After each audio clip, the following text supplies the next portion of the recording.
syahidan wa mubasysyiran wa nadhira wa da'iyan ila Allah biiznihi wa sirajan munira wa basyiril mu'minina bi anna lahum fadlan kabira.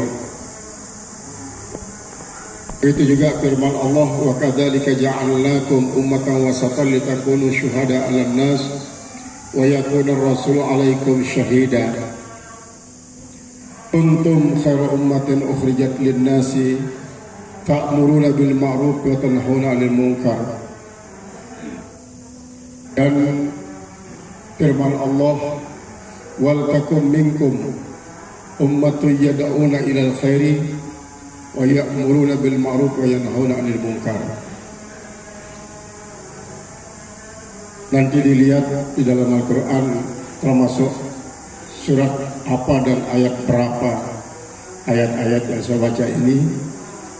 Pertama, wa ma nursilul mursalina,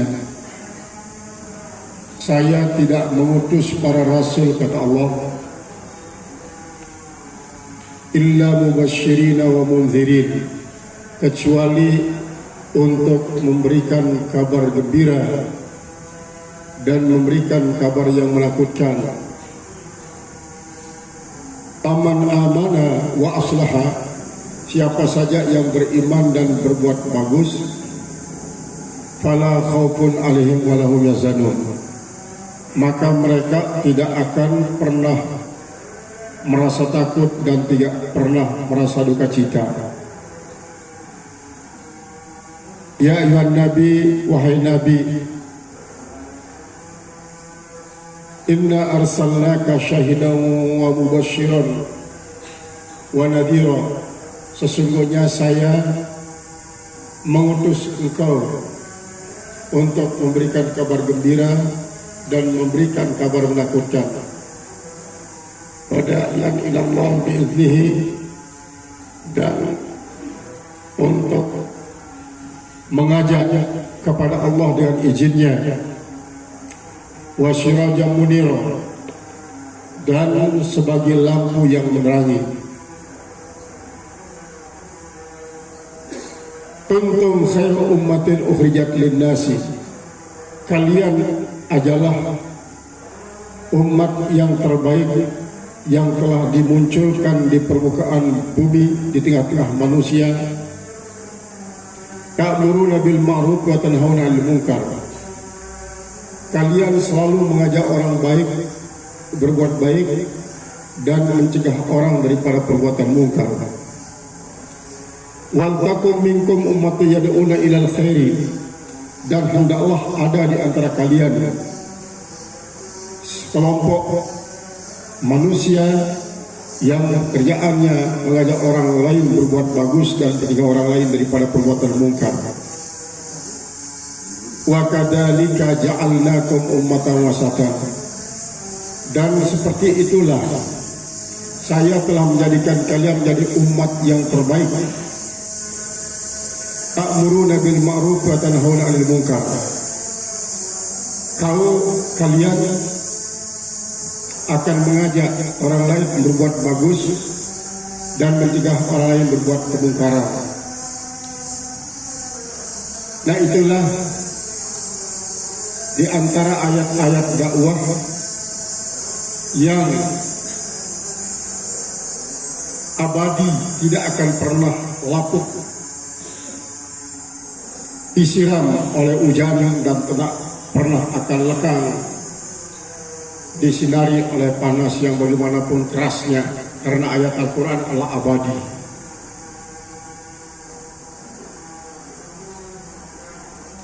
Ayat yang pertama itu memberitahukan kepada kita tugas daripada semua para rasul adalah sama, basyiran wa nadhira, memberikan kabar terhadap orang-orang beriman akan dimasukkan ke dalam surga. Orang-orang yang tidak beriman akan masuk neraka. Orang-orang sekarang, kaum liberalisme itu mengartikan surga itu bukanlah dalam bentuk sebuah areal, kata mereka. Bukan sebuah tempat yang seperti digambarkan oleh Al-Quran, khalidina fiha abadat, yaitu jannatin tajri min tahtihal anharu khalidina fiha abadat. Itu kata mereka. Mereka tidak berarti tidak percaya kepada Al-Quran dan hadis, bukan, kata mereka. Saya percaya, tetapi pemaknaan daripada ayat-ayat tersebutlah yang mereka pelintir menjadi sebuah pemaknaan yang sifatnya psikologis semata-mata. Jadi kalau menurut mereka arti surga itulah sebuah ketenangan, itu saja, sebuah ketenangan dan kebahagiaan. Neraka itu sebuah kesengsaraan. Tetapi mereka kadang-kadang lupa bahwa di dunia ini tidak akan pernah kita dapatkan yang namanya kesenangan sejati. Kesenangan hakiki tidak akan pernah kita dapatkan. Karena dunia ini bukanlah tempat orang bersenang-senang. Ini yang kadang-kadang mereka nggak perhatikan. Tapi kalau kita mengatakan hal ini di depan mereka juga mempunyai dalih.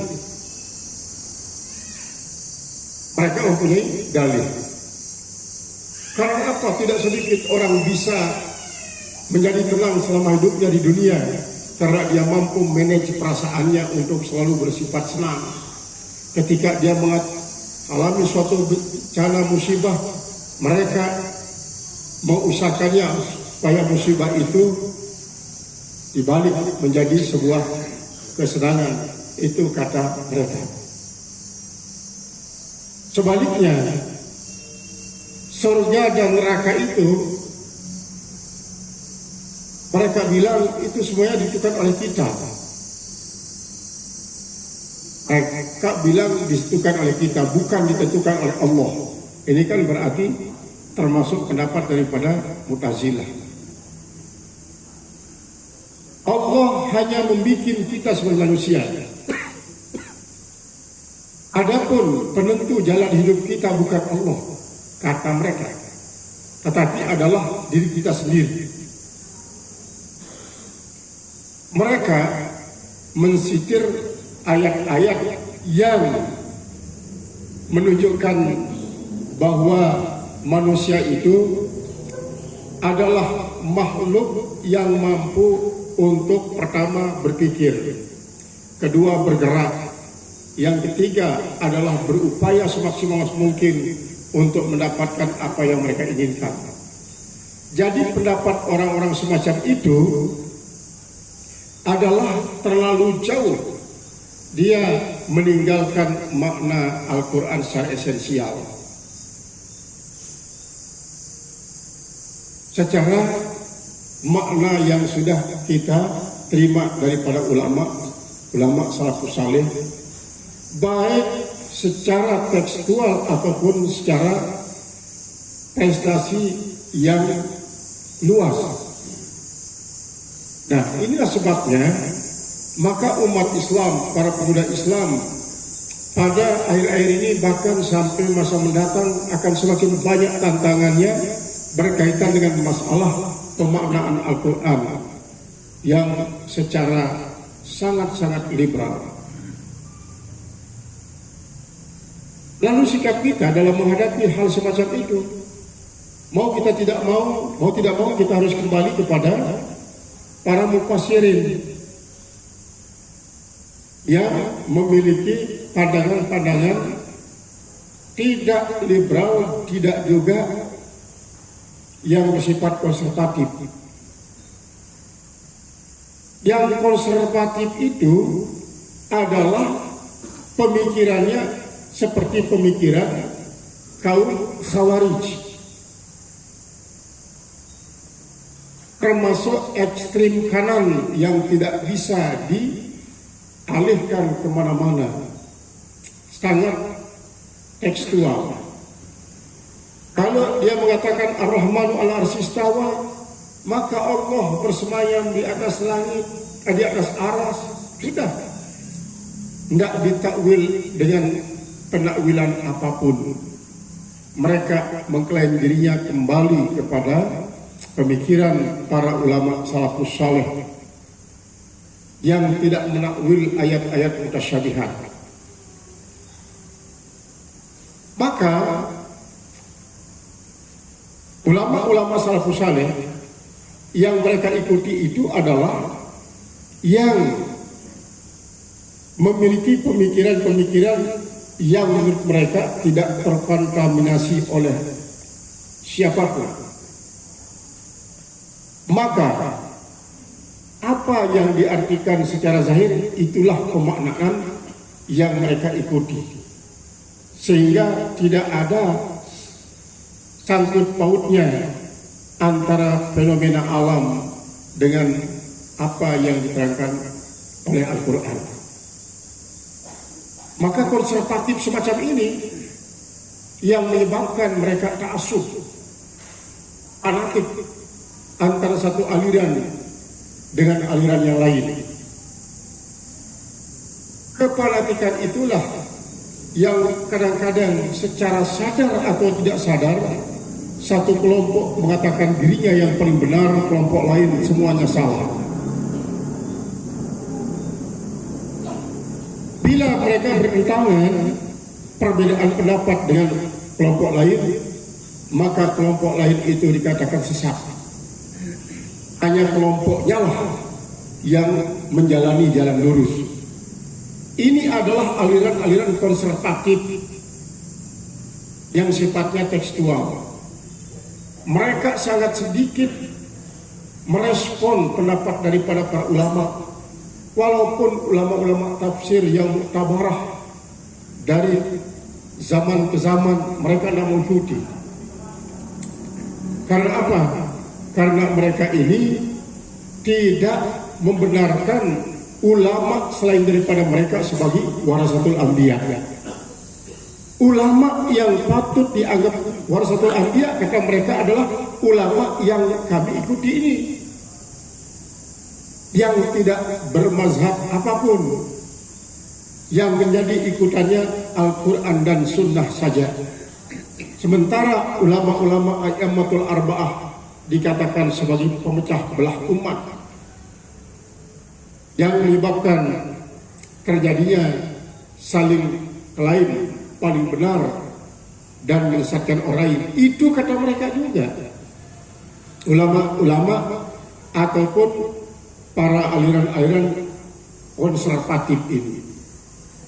Dalam perkembangan hidup kita berdakwah, ternyata berdasarkan ayat yang dibacakan tadi, yaitu kalau kuntum khairu ummatin ukhrijat linnasi ta'muruna bil ma'ruf wa tanhauna 'anil munkar, ini kan berarti Allah Subhanahu wa ta'ala memberikan peranan kepada umat untuk melanjutkan dakwah para rasul. Kalau para rasul sampai Nabi kita Nabi besar Muhammad SAW berdakwah selalu secara langsung, kadang-kadang tidak terikat oleh media, tidak terikat oleh alat-alat dakwah. Dulu kan tidak ada speaker, tidak ada corong untuk menjadi besar suara, tidak punya gedung, apalagi yang namanya universitas. Madrasah ada, tetapi adalah sekedar namanya tempat mengkaji saja. Dalam arti tidak seperti kita yang klasikal. Namun masih bersifat halakah. Para rasul itu semuanya membangun halakah dalam berdakwahnya. Maka setelah Nabi kita Nabi besar Muhammad SAW dibangkitkan menjadi Nabi dan Rasul, begitu Rasulullah SAW meninggal dunia, berarti tugas daripada para ulama adalah melanjutkan tugas daripada Rasul itu. Itulah sebabnya mereka, Rasul kita Nabi Muhammad SAW mengatakan al ulama warasatul anbiya. Ulama itulah pewaris para nabi. Pewaris para nabi. Kenapa dikatakan pewaris para nabi? Apakah ulama A adalah mewarisi Nabi Adam, ulama B mewarisi Nabi Idris, ulama C mewarisi Nabi Soleh, sampai kepada 25 Nabi Rasul yang terkenal dalam Al-Quran. Itu berarti 25 kelompok ulama-ulama dari kalangan umat Muhammad. Bukan begitu maksudnya. Bukan begitu. Memang ada sebagian orang mengatakan si A adalah karakternya kayak Nabi Adam, si B karakternya kayak Nabi Idris, si C karakternya kayak Nabi Soleh, si C karakternya kayak Nabi Hud, Nabi Daud, Nabi sampai kepada Nabi Muhammad SAW. Itu kata mereka. Nanti yang indah merdu suaranya dianggap dia waris daripada Nabi Daud alaihissalam. Yang di samping dia menjadi ulama juga menjadi pemimpin dianggap waris daripada Nabi Sulaiman. Kemudian yang di samping menjadi tuan guru, dia juga adalah sebagai pengusaha, dianggap dia menjadi waris daripada Nabi Syuaib. Di samping dia menjadi ulama, dia juga menjadi peternak sukses, dianggap waris daripada Nabi Ibrahim. Sesungguhnya kata-kata al-ulama warasatul anbiya itu bukan bermakna seperti itu.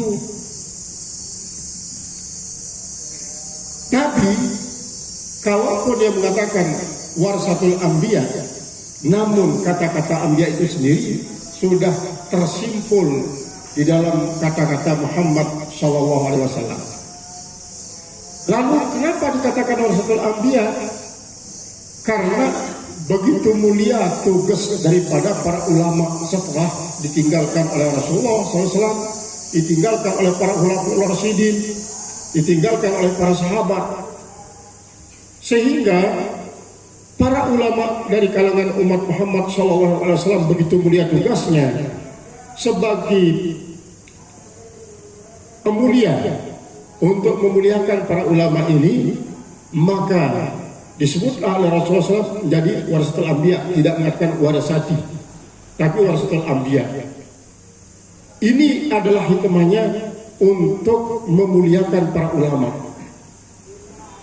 Sehingga apapun alirannya, apakah yang mengklaim dirinya mengikuti mazhab Hanafi, mazhab Maliki, mazhab Syafi'i, mazhab Hambali, atau yang mengatakan kami tidak bermazhab, kami langsung kepada Al-Quran dan hadis, maka ulama yang warasatul anbiya itu yang penting dia adalah dakwahnya berdasarkan Al-Quran, berdasarkan sunnah Rasul, mengikuti metode ulama-ulama salafus saleh, yang mungkin juga ada pengembangan yang dilakukan oleh ulama-ulama khalaful aslah. Misalnya sekarang kan orang berdakwah melalui media sosial media. Banyak yang ceramah-ceramah, punya YouTube, punya channel, kemudian itu semua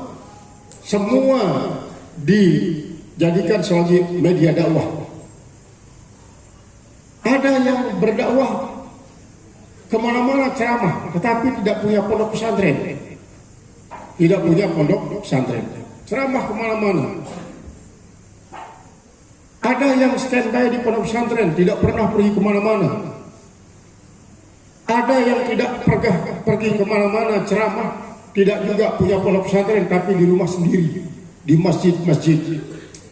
Itu adalah warasatul anbiya. Maka tugas kita sekarang ini adalah mendakwahkan supaya umat Islam ini di dalam mengikuti mazhab apapun, ulama yang manapun, wajib saling menghargai dan saling menghormati. Karena apa? Fenomena yang kita saksikan pada akhir-akhir ini, umat Islam itu terpecah belah. Mereka bisa bersatu dengan umat lain, tapi tidak bisa bersatu secara internal umat Islam sendiri. Kita kadang-kadang sedih melihat kaum muslimin saling caci maki, saling menghina. Karena apa? Aliran mereka berbeda. Nah, sepanjang hidup kita sampai tahun keberapa, abad keberapa Hijriah, nanti akan terus mengalami perkembangan metode dakwah daripada para ulama. Ada yang berdakwah lewat seni suara, ada yang berdakwah lewat musik, ada yang berdakwah lewat puisi-puisi yang mereka ciptakan. Ada yang berdakwah lewat sedekah, ada yang berdakwah lewat perusahaan-perusahaan. Ini adalah metode. Sehingga apapun yang mereka tekuni lalu dijadikan sebagai instrumen daripada dakwah, itu akan menghasilkan hasil yang gemilang bila ditopang oleh landasan Al-Quran, hadis, ijma' dan qiyas. Karena tanpa berlandaskan kepada yang empat ini akan menjadikan umat Islam seperti yang saya katakan akan konservatif, tidak toleran antar kaum muslimin sendiri. Tetapi apabila mereka itu mengakui empat sumber hukum Islam ini, apalagi ditambah lagi dengan istishab, istihsan, maslahah mursalah, kemudian al-urfu yang diklaim menjadi al-urfu mustahkamatun, itu akan melahirkan generasi-generasi yang bijak. Sejarah pernah mencatat bahwa kaum Hanabilah yang mengatakan dirinya sebagai pengikut daripada Imam Ahmad bin Hambal, seolah-olah mereka itu dendam karena Ahmad bin Hambal telah diperlakukan oleh Harun ar-Rasyid, oleh Al-Ma'mun,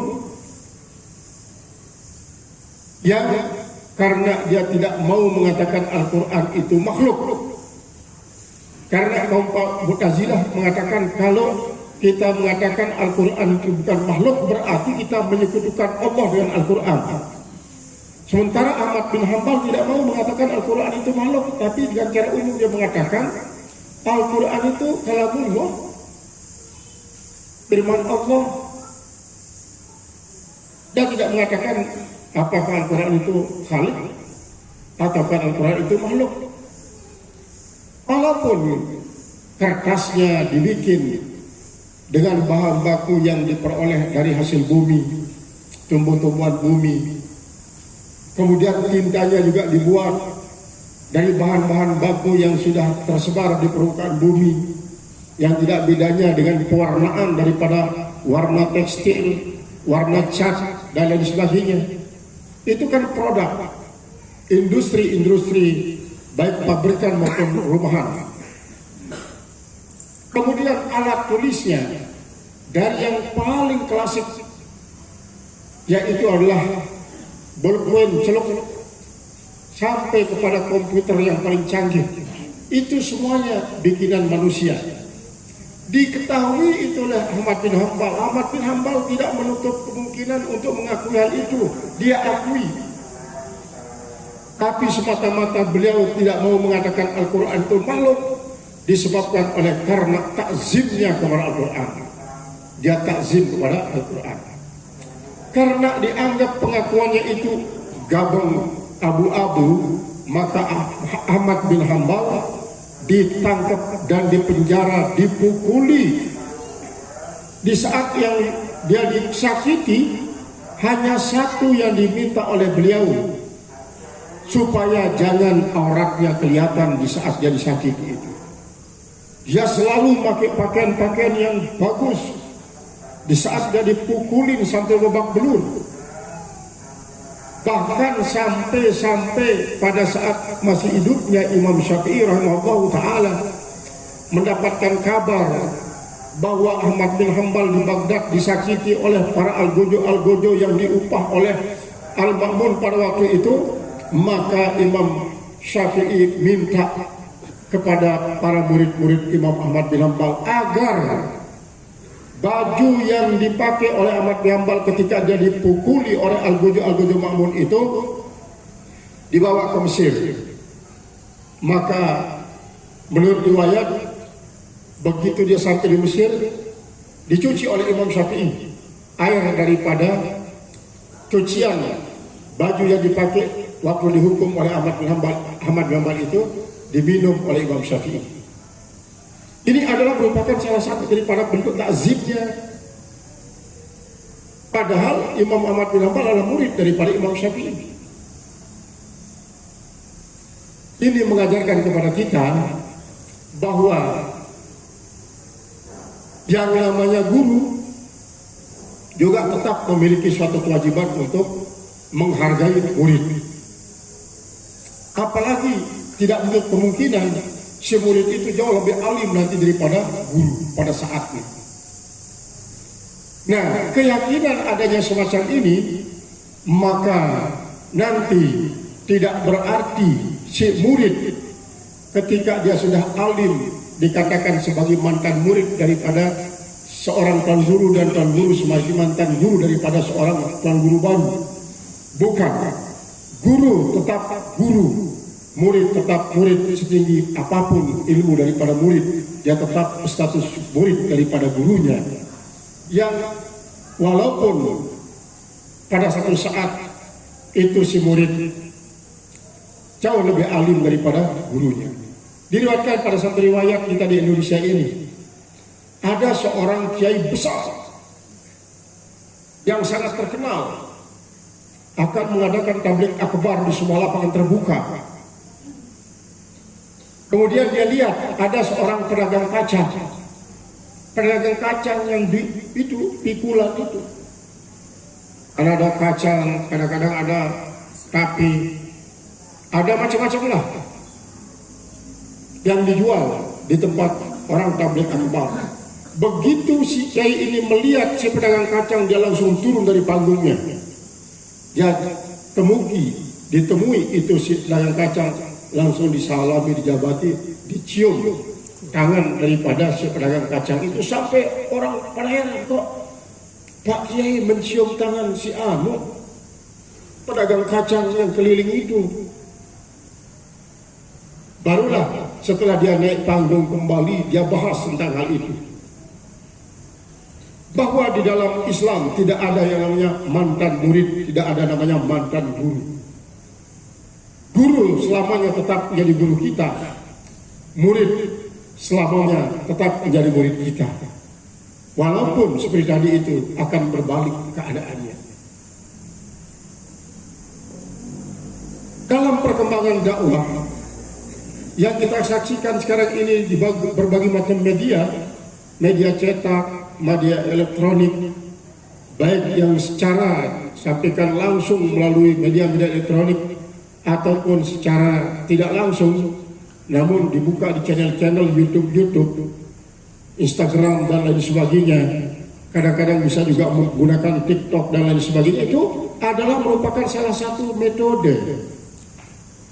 Apalagi sekarang ini umat Islam tidak boleh dia gagal teknologi, tidak boleh dia gagal menggunakan alat-alat media sosial ini. Karena kalau kita tidak bisa memanfaatkannya, kita akan ketinggalan jauh. Kita ketinggalan jauh. Apalagi ketika kita berpergian, ketika kita pergi kemana-mana, keluar daerah, keluar negeri. Sekarang ini kan banyak maskapai yang tidak mau melayani para penumpang secara manual, maunya secara online saja maunya. Nah, ini adalah merupakan salah satu daripada contoh bahwa umat Islam tidak boleh gagal teknologi. Dulu pernah pertama-tama kali pada waktu ini mulai perkuliahan di sini, saya katakan itu semua kepada para mahasiswa angkatan pertama, mahasiswa-mahasiswi ketika belajar di situ. Nah, saya katakan di kamar ini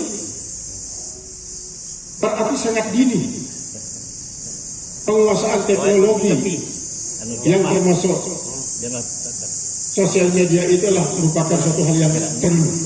Kenapa? Karena kalau kita lihat sekarang ini para penganjur agama lain yang ahli teologi Nasrani, bahkan teologi Buddha, teologi Hindu menggunakan medsos sebagai alat dakwah mereka. Kalau kita umat Islam tidak bisa mengimbangi mereka, maka kita akan ketinggalan.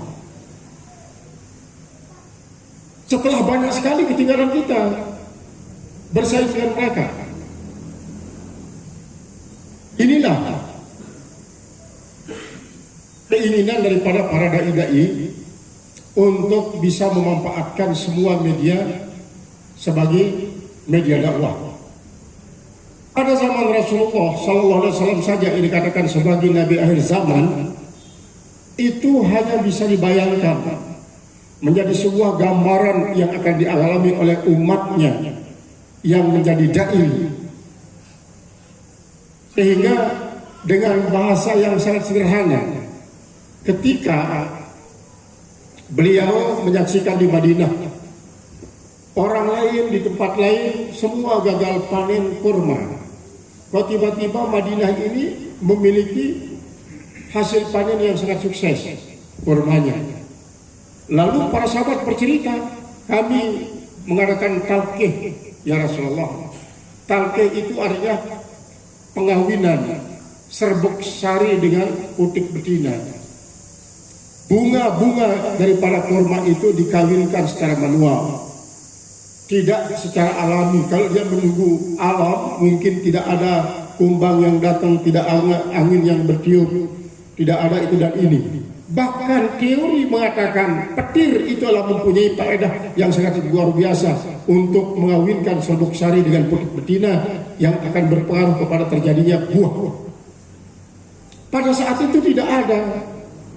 Maka Rasulullah mengagumi ikhtiar daripada masyarakat petani kurma Madinah itu, sampai beliau mengatakan, antum a'lamu bi umuri dunyakum, kalianlah yang tahu tentang urusan dunia kalian. Dalam arti dakwah itu adalah merupakan suatu keniscayaan yang merupakan bagian daripada metode pengembangan agama Islam. Tetapi instrumennya akan menyesuaikan dengan keadaan. Misalnya kalau kita mungkin di kota Mataram itu dilengkapi sound systemnya dengan sound system yang sangat bagus, dengan alat-alat yang lain. Tapi ketika kita berada di puncak gunung, saudara-saudara kita yang ada di Penanggak, di Pelolak, di Duduk Atas, Duduk Bawah, kemudian sampai di Puan, di Sempeni, itu kan mereka di puncak gunung semua. Tentunya mereka menyesuaikan dengan lingkungannya sendiri, alat yang dipergunakan untuk berdakwah. Maka berdasarkan inilah bayangan Rasulullah SAW mengatakan khatibun nasa biqadri ukulihim. Kalian harus menyampaikan dakwah kalian kepada para audiens sesuai dengan keadaan mereka. Keadaan mereka ini pada umumnya menjadi tiga yang disebut dalam ilmu balaghah, yang khalazini, yang mutaradid, dan yang ingkar.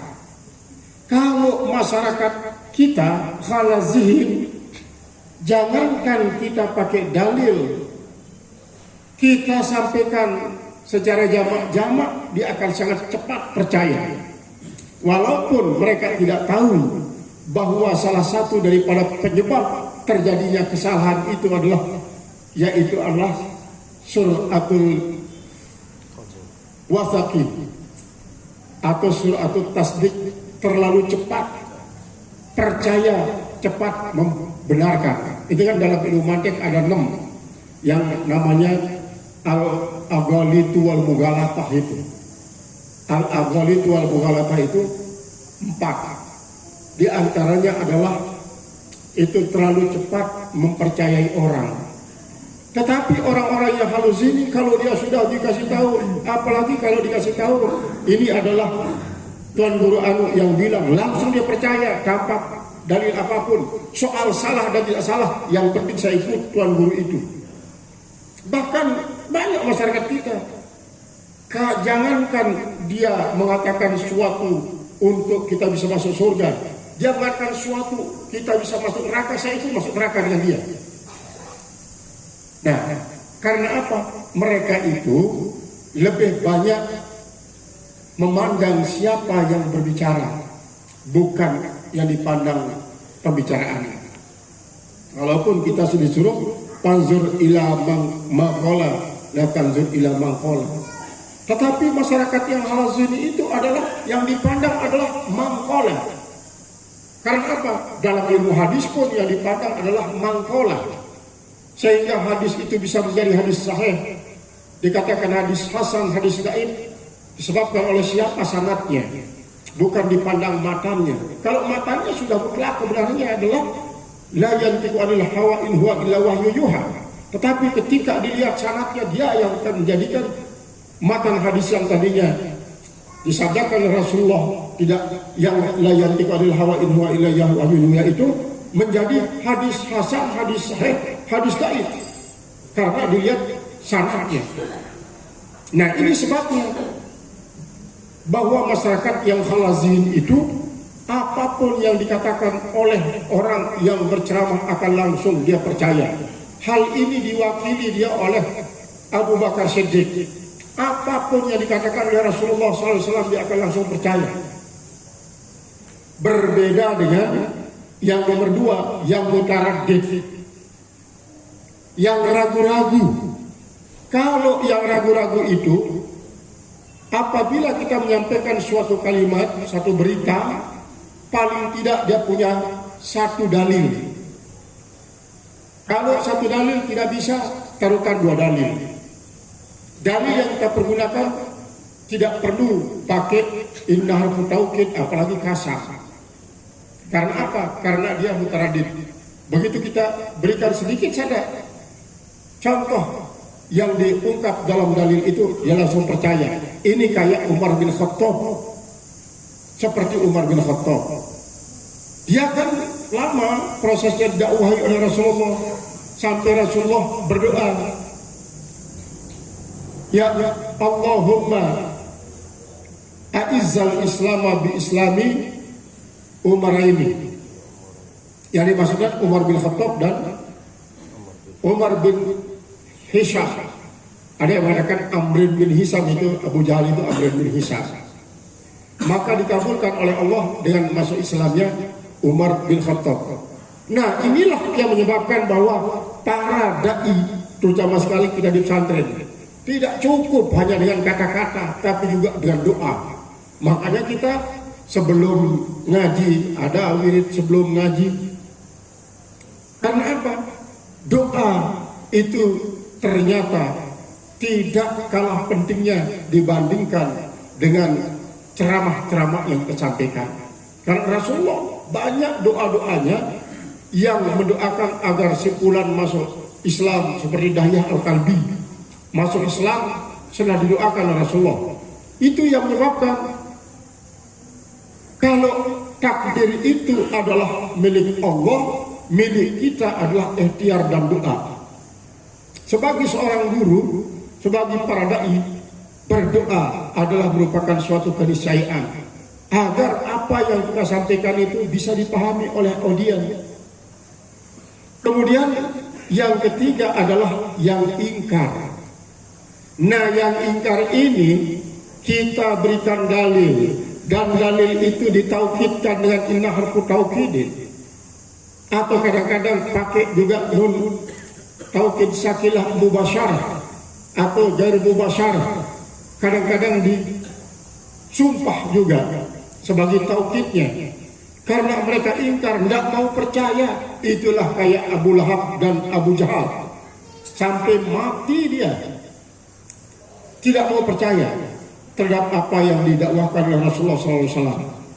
Dakwah Rasulullah ini baik dia menyentuh langsung orang-orang yang menjadi sasaran dakwahnya, bahwa diterima oleh orang atau tidak itu bukan urusan kita, tetapi adalah urusan Allah. Wa ma alaika illal balagh. Tidak ada kewajiban itu, hanya menyampaikan. Soal dia mau menganut agama Islam atau tidak, itu adalah urusan Allah. Tugas daripada para rasul adalah menyampaikan saja. Mengislamkan itulah tugas daripada Allah. Sama dengan kita. Sama dengan kita. Nah, kemudian kalau kita kembali kepada ummati, ummati, ummati, ummati, 3 kalimat yang diucapkan oleh Rasulullah SAW ketika dia meninggal dunia, as-salata, as-salata, as-salata, an-nisa'a, an-nisa'a, an-nisa'a, kemudian ummati, ummati, ummati, ummati. Kalau kita kembali kepada ummati, ummati itu, apakah yang dimaksud dengan ummati itulah umat dakwah saja, atau umat ijabah, atau umat dakwah dan umatul ijabah? Ummatul dakwah itu semua manusia, itulah termasuk ummatul dakwah daripada Nabi kita Nabi Muhammad SAW. Kita bersyukur dijadikan sebagai ummatul ijabah, umat yang menerima dakwah Rasulullah SAW. Maka karena ada umat yang termasuk ummatul dakwah belum mengijabah, nah disinilah kita serius untuk mendakwahi orang-orang yang belum menjadi ummatul ijabah. Berarti adalah orang yang belum Islam, sasaran dakwah kita. Kalau dia Islam tetapi belum baik Islamnya, itu juga menjadi sasaran dakwah kita. Memang sangat sulit kita berdakwah di rumah tangga orang dibanding kita berdakwah di dalam rumah tangga kita sendiri. Membutuhkan metode-metode yang sangat-sangat sesuai dengan keadaan mereka, seperti yang dilakukan oleh para wali songo ketika berdakwah, tidak hanya dengan ceramah tapi dengan akhlakul karimah. Mereka masuk sebagai seorang pedagang, baik pedagang parfum, pedagang obat, pedagang tekstil, pedagang sembako dan lain sebagainya, sebagai media pendekatan mereka kepada raja-raja dan para keluarga raja. Ketika mereka dibukakan pintu untuk masuk ke istana raja, mereka menonjolkan akhlakul karimah sehingga semua orang simpati. Setelah mereka simpati,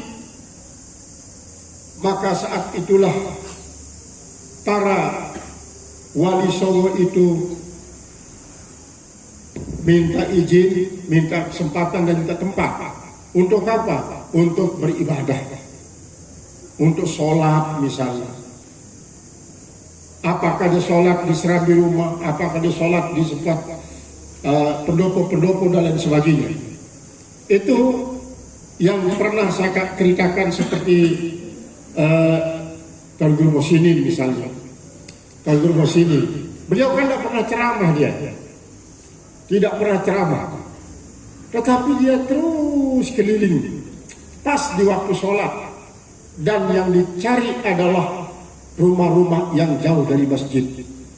Begitu beliau itu mampir kepada pemilik rumah yang sama sekali kadang-kadang dia tidak kenal kepribadian daripada orang tersebut, tetapi menurut feelingnya dia, orang ini selama hidupnya tidak pernah sholat padahal dia muslim. Akhirnya mampirlah di tempat itu. bertamu dengan membawa apa saja lah. Akhirnya dia minta, Pak, minta izin untuk ambil air wudhu. Mana kamar kecilnya? Wudhu. Selesai wudhu, Pak, saya minta mungkin ada tikar, saya akan sholat. Di mana tempat saya cocok untuk sholat? Langsung dikeluarkan tikar, kemudian sholat. Ditonton oleh pemilik rumah yang sama sekali tidak pernah sholat itu. Mungkin dia tidak langsung berturut-turut, besoknya datang lagi, besok datang lagi, besok lagi. Mungkin setelah 2 hari, 3 hari, atau seminggu, 2 minggu, baru dia datang. Begitu juga. Akhirnya lama-lama orang yang ditempati rumahnya untuk sholat oleh beliau itu tidak enak kalau hanya sebagai penonton. Dia mulai ikut. Kalau begitu, saya ingin ikut sholat dari dulu. Ya silahkan ikut saja. Beliau tidak pernah mengajak. Beliau tidak pernah menyuruh. Apalagi mengancam kalau bapak tidak sholat masuk neraka. Oh, diombak ini. Nah inilah yang namanya akhlak. Begitu pula yang dilakukan oleh para wali songo masuk ke istana raja. Sehingga kata-kata ja'al islamu ghariban wa sawfa ya'udu ghariban. Islam itu datang suatu tempat adalah sangat asing dan nanti pada suatu saat dia akan sangat asing. Kata-kata gariban-gariban ini interpretasi daripada para ulama berbeda-beda. Kata-kata daripada gariban itu pertama bisa berarti dengan penampilan yang jauh berbeda dengan penampilan masyarakat setempat. Misalnya masyarakat setempat itu, coba kita lihat bagaimana orang Sasak sekitar 150 tahun yang sudah lewat.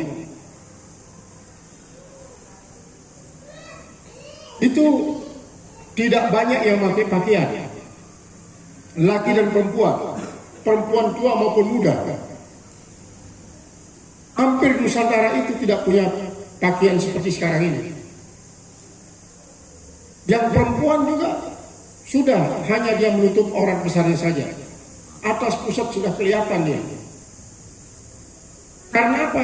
Walaupun mereka saling melihat laki dan perempuan dalam keadaan semacam itu tidak seperti kalau sekarang. Karena mereka terbiasa hidup kayak hewan. Mandinya mereka lagi di perempuan di sungai tidak ada yang berpisah, tidak ada yang ditutupi. Pada saat itulah para wali songo ini datang masuk ke istana-istana yang keadaannya seperti itu. Tidak langsung mengatakan ini haram, masuk neraka nanti. Berarti tentang halal dan haram itu belum didakwahkan oleh para wali songo pada saat itu. Nah setelah mereka itu mulai untuk ikut sholat, barulah beliau mengatakan alangkah indahnya kalau bapak ibu terus berpakaian seperti ini. Inilah pakaian muslim muslimat sebenarnya. Itu kata mereka. Akhirnya apa? Tidak pernah terjadi peperangan disebabkan oleh karena kesalahpahaman dakwah yang dialami oleh para wali songo. Justru selalu para raja itu welcome, mengucapkan selamat datang buat para pendakwah-pendakwah yang sangat-sangat bijak. Ud'u ila sabili rabbika bil hikmati wal mau'izatil hasanah wajadilhum billati hiya ahsan. Ajak orang lain untuk menganut agamu dengan apa? Bila hikmah, dengan bijak, wal mau'izatil hasanah, dan dengan peringatan yang bagus. Wajadilhum billati ahsan.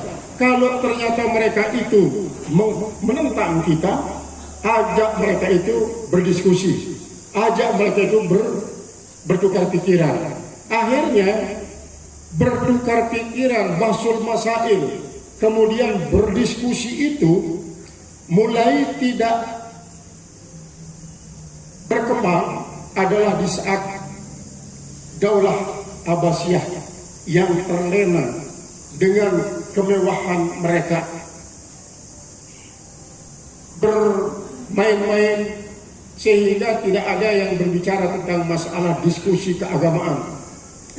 Bahkan sampai Imam Tabari pada satu saat diundang ke Baghdad untuk mengadakan diskusi, tetapi mereka bertemu dengan kaum Hanabiliyah, yaitu pengikut daripada Imam Hambali. Mereka bertanya kepada Imam Tabari, bukan Bapak yang bernama Tabari? Ya, saya. Bukanlah Bapak yang akan menyampaikan orasi ilmiah untuk menjadi bahan perdebatan, perdiskusian di sana? Iya. Akhirnya dipukul babak belur Imam Tabari dan disuruh pulang. Karena menurut mereka Hanabilah ini bahwa berdebat bahsul masail tentang agama itu adalah sangat sensitif, menimbulkan sengketa antara satu kelompok dan kelompok lain.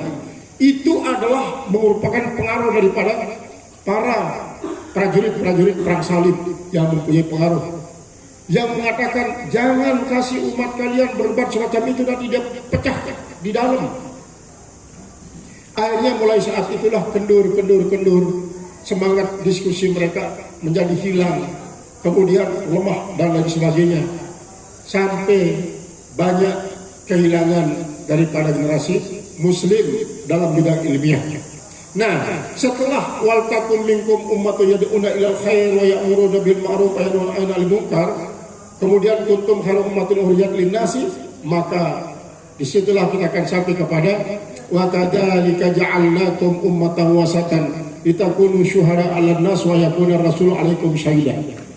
Seperti itulah kami jadikan kalian jadi ummatan wasatan. Kata ummatan wasatan ini ada yang mengatakan ummatan khiyaran, ada yang mengatakan ummatan adulan, ada yang mengatakan ummatan mutawasitan. Supaya litakunu syuhada 'alan nas, supaya kalian menjadi saksi atas manusia. Di mana? Apakah di dunia ataukah di akhirat saja? Bahkan di dunia dan di akhirat. Maka ketika ummatan wasatan ini diartikan secara kontemporer di dunia, maka umat Islam harus menguasai berbagai macam aspek kehidupan. Ekonomi, supaya umat Islam yang menguasai ekonomi dunia. Teknologi, supaya umat Islam yang menguasai teknologi dunia. Semuanya. Sekarang ini di Indonesia ada namanya kebun angin. Kebun angin, yaitu tempat pemerintah mendirikan tiang-tiang tinggi, membuat kincir angin untuk menjadi pembangkit tenaga listrik. Maroko yang paling besar di dunia, Maroko itu penduduknya hanya 15 juta, tetapi kebun anginnya bisa mensuplai lebih daripada 25 juta masyarakat Maroko untuk dilayani kebutuhan listriknya dengan listrik tenaga angin. Mereka itu membuat kebun angin yang sangat besar. Kincir-kincir angin di tempat-tempat itu banyak sekali, diikuti oleh Prancis, diikuti oleh Belanda, sampai dikatakan Belanda itulah negara kincir angin. Sekarang diikuti juga oleh Cina, sampai Cina dikatakan sebagai membuat matahari buatan yang dipergunakan untuk membangkitkan tenaga listrik yang terdiri atas sekian miliar megawatt. Di saat apa? Di saat Saudi Arabia sekarang ini sudah mulai berpikir tentang apa? Tentang kehabisan energi, kehabisan minyak mentahnya, akan kehabisan bahan-bahan pertambangannya. Mereka berpikir untuk mengatasi hal itu, maka nanti pola hidup daripada masyarakat Mekah, bahkan kerajaannya tidak lagi menjadi monarki, tetapi akan menjadi negara yang terbuka. Apakah terbukanya kepada sekuler ataupun negara lain individualis atau sosialis, itu yang penting. Cara untuk mengatasi kehidupan masyarakatnya ketika nanti sudah terjadi krisis ekonomi lantaran minyak mentah mereka itu menjadi murah. Maka kita umat Islam sedunia, tanpa pandang negaranya dan lain sebagainya, berkewajiban mengantisipasi semua ini. Dalam arti apa? Umat wasatan secara kontemporer adalah umat yang bisa berdiri di tengah-tengah, menjadi penggerak dalam berbagai macam aspek kehidupan, ekonomi, sosial, politik, pendidikan, kemudian teknologi dan lain sebagainya, termasuk teknologi pertanian. Karena apa? Sawah-sawah kita dari hari ke hari sekian berkurang, sekian ribu hektar berkurang setiap hari. Di Indonesia ini terutama sekali, ribuan hektar setiap hari berkurangnya. Untuk membuat penggantinya kita tidak memiliki tanah yang luas, karena lebih banyak lautan daripada daratan. Maka mau tidak mau dituntutlah para ahli-ahli pertanian itu, yang ahli botani, supaya apa? Supaya memiliki kreasi agar bisa menggantikan tanah-tanah yang dari hari ke hari itu ribuan hektar yang berkurang, maka diatasi dengan teknologi. Supaya apa? Supaya bisa digantikan pertanian itu. Begitu juga yang lain. Coba bayangkan sekarang teknologi pembangunan, para arsitek. Kalau dulu kita membangun madrasah, bangun masjid, cukup mengambil pasir di sini, di kali ini kita ambil pasir. Untuk bangun madrasah ini, bangun masjid ini, cukup mengambil pasir di kali. Sekarang mana dapat pasir di kali? Kita ambil dari Lombok Timur. Nanti kalau pasir-pasir di Lombok Timur itu habis. Karena apa? Karena Sumbawa pun ngambil pasir dari Lombok Timur. Kita mungkin bisa impor pasir dari luar negeri. Gitu. Karena apa? Begitu pesat pembangunan jalan, pembangunan jembatan layang saja, yang satu jembatan ini, satu baloknya itu yang beratnya 45 ton. Satu balok itu berat 45 ton. Berapa meter kubik pasir yang dihabiskan? Berapa meter kubik batu yang dihabiskan? Berapa besi yang dihabiskan? Untuk memenuhi kebutuhan satu saja. Nanti sekian kilo kali 45 ton untuk jembatan layang dan lain sebagainya. Di mana mereka akan cari pasir? Ini adalah yang perlu diantisipasi. Karena ketika zamannya kita sangat butuh lalu tidak ada solusi, maka kita umat Islam akan sangat-sangat fatal pengalaman yang kita hadapi. Itulah sebabnya ketika kita memberikan pendidikan dan dakwah kepada umat ini, tidak boleh monoton terus-menerus, tapi harus ada pengembangan pemikiran. Mungkin yang tua-tua sudah konsumsinya seperti itu, tetapi adalah yang muda-muda ini digerakkan terus. Ini coba kita bisa lihat ya di lingkungan kita masing-masing. Di setiap dusun misalnya, kita sangat menginginkan dalam bidang ekonomi muncul para ekonom muda, baik yang laki maupun perempuan, untuk menjadi tumpuan harapan daripada masyarakat yang lain. Tapi kelihatannya belum ada. Lihat saja di Sele ini, dari Midang sampai Ireng, ada enggak pengusaha-pengusaha muda yang muncul, yang merekrut tenaga kerja sampai ratusan orang saja, jangan sampai ribuan orang. Karena apa? Kriteria daripada pengusaha itu dikatakan pengusaha besar apabila dia sudah bisa merekrut tenaga kerja sampai sekian orang, asetnya beredar sekian miliar. Kemudian tempat anak cabang daripada perusahaannya di berbagai tempat, baru dikatakan pengusaha muda yang sukses. Tapi kalau hanya mempunyai satu kios saja, lalu tenaga kerjanya hanya dia dan anak-anaknya, itu belumlah dikatakan pengusaha sukses. Sementara orang-orang non-Islam, kita lihat akhirnya Cina saja yang kita salahkan. Kita katakan diri kita menjadi buruh di negara kita sendiri. Bukan salah orang Cina, tapi salah kita sendiri.